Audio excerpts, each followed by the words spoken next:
Hasan Nasrallah के जानशीन हाशिम सफ़ीउद्दीन को Israeli हमले में शहीद कर दिया गया है। अब हिज़्बुल्लाह की जानिब से इसकी तस्दीक भी हो गई है।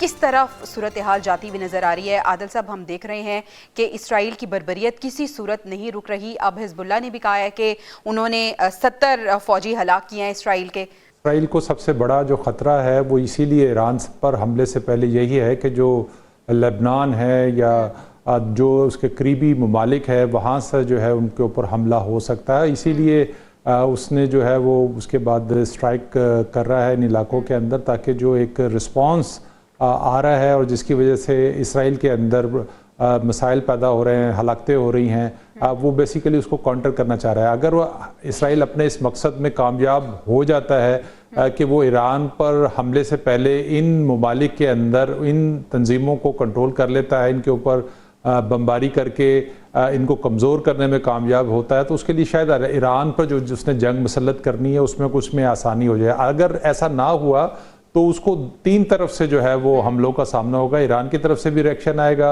लेबनान की तरफ से भी रिएक्शन आएगा, शाम की तरफ से भी आएगा। तो इसलिए ये सारी जो है वो उसकी कोशिश है। दूसरी चीज़ ये है कि इंसानियत और अखलाकियात नाम की कोई चीज़ तो रही नहीं है, ना कोई इंटरनेशनल कानून जो है उसकी परवाह है इसराइल को। आज भी उसने जो बमबारी की है उसमें 17 स्कूल के बच्चे जो हैं वो शहीद हुए हैं। तो ये बर्बरियत जो इसराइल दिखा रहा है, इसका आलमी सतह पर अभी तक कोई जो है वो उसका नहीं फैसला किया गया। ना कोई अरब रियासतें इस हवाले से कोई मुलाकात जो इस हवाले से कोई इक़दामात कर रही हैं, ना इस्लामी ममालिक खामोश तमाशाई बने बैठे हुए हैं। हारिस साहब, आपको लगता है कि इसराइल तंजीमों को कमजोर करने में कामयाब हो जाएगा, या आपको लगता है हमास या हिज़्बुल्लाह की अगर हम बात करें तो वो बैक फुट पे, अभी फ्रंट फुट पे नहीं है प्रॉपर्ली? देखें, इजराइल का जब वो गया है पैलेस्टाइन में अटैक करने के लिए गाजा में, उनके 2-3 टारगेट्स थे। नंबर 1 टारगेट उनका ये था कि हम हर हालत में अपने कैदी जो है वो वापस करवा लें। नंबर 2 टारगेट ये था कि हमास को हमेशा के लिए खत्म कर दें।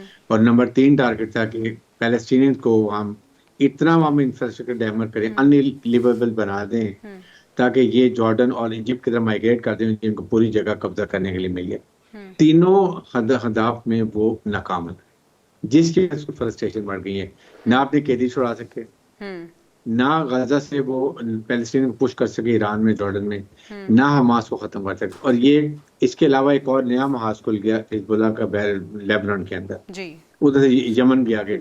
देखिए, ईरान की प्रॉक्सी जो है वो है हिजबुल्लाह, हमास और हुती यमन के। इंडिया की जाहिर, अमेरिका की जाहिर है कि इजराइल है। तो इसलिए वो जितना भी अभी चाह रहे हैं कि इतना डैमेज कर दो, इतना नुकसान पहुंचाओ कि लीडरशिप कम अज कम तीनों ममालिक की नुकसान हो जाए, और फिर वो सॉफ्ट टारगेट करके फिर ईरान की तरफ तवज्जो करें। ईरान में भी जाएंगे तो अमेरिका ने आई थिंक बड़ा सख्ती से उसको कहा कि you will not go and hit oil refineries, ताकि ऑयल की प्राइसेस को फर्क ना पड़े। But I think other targets हैं, जैसे न्यूक्लियर के हैं और जिन टारगेट्स हैं, दे माइट गो। उसके साथ दे नो कि Iran is a very big missile power. उनके जो हाइपरसोनिक मिसाइल्स हैं, आप यकीन करें कि वो इतनी स्पीड पे जाते हैं कि इसीलिए हम जाके भी इनको इजराइल को नुकसान पहुंचाया है। इस कॉन्टेक्स्ट पे देखें तो मेरे ख्याल में they will go just face saving target पे जाएंगे। इससे ज्यादा मुझे नहीं लगता कोई डैमेज करेंगे, क्योंकि जो वो चाह रहे थे वो अचीव नहीं कर सके। अभी लड़ाई चलती रहेगी, लेकिन और इसीलिए ईरान ने बार बार वार्न किया है कि अगर ईरान पर हमला किया गया तो उसको रिटेलिएट भरपूर तरीके से किया जाएगा।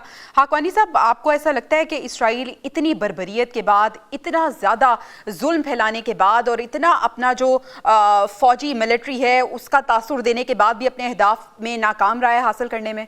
हुई है कि हमास अभी तक मौजूद है, एग्जिस्ट कर रही है, हिजबुल्लाह भी मौजूद है, अटैक भी कर रही है, लेकिन बहरहाल लीडरशिप को हिट करने में तो कामयाब हो गई है। देखिए ना, पिछले 20 सालों से उसकी कोशिश थी कि हसन नसरुल्लाह को निशाना बनाए, आखिरकार वो कामयाब हो गई है। उसकी कोशिश थी कि हमास की लीडरशिप को निशाना बनाए, पहले इस्माइल हानिया को निशाना बनाया, फिर याह्या सिंवार को निशाना बनाया। याह्या सिंवार को शहीद करना एक अगरचे वो गैर मामूली जुर्रत और बहादुरी और एक शानदार मिसाल क्या की उन्होंने अपनी शहीद होने से पहले अपनी रीमत की सारी, लेकिन बहरहाल एक बड़ी कामयाबी तो मिली है उनको कि इनकी लीडरशिप, इनकी दोनों ये इनकी डिस्टर्ब हुई है और काफी नुकसान हुआ है। अब असल जो तशवीश का मसला है वो वैसे हिजबुल्लाह की ये जो कामयाबी है ये भी एक लिहाज से एक इम्पोर्टेंट है कि उन्होंने ब्रेक तो किया है, उनके पेनिट्रेट तो किए हैं इनके रॉकेट्स ने, और इससे पहले जो 2-3 दिन पहले जो एक बड़ी ही एक दिलचस्पी और अजीब सी कामयाबी, यानी एक अजीब सी बात है कि लोग बहुत हैरान हुए कि जिनका ड्रोन जो खुद इजरायली प्राइम मिनिस्टर के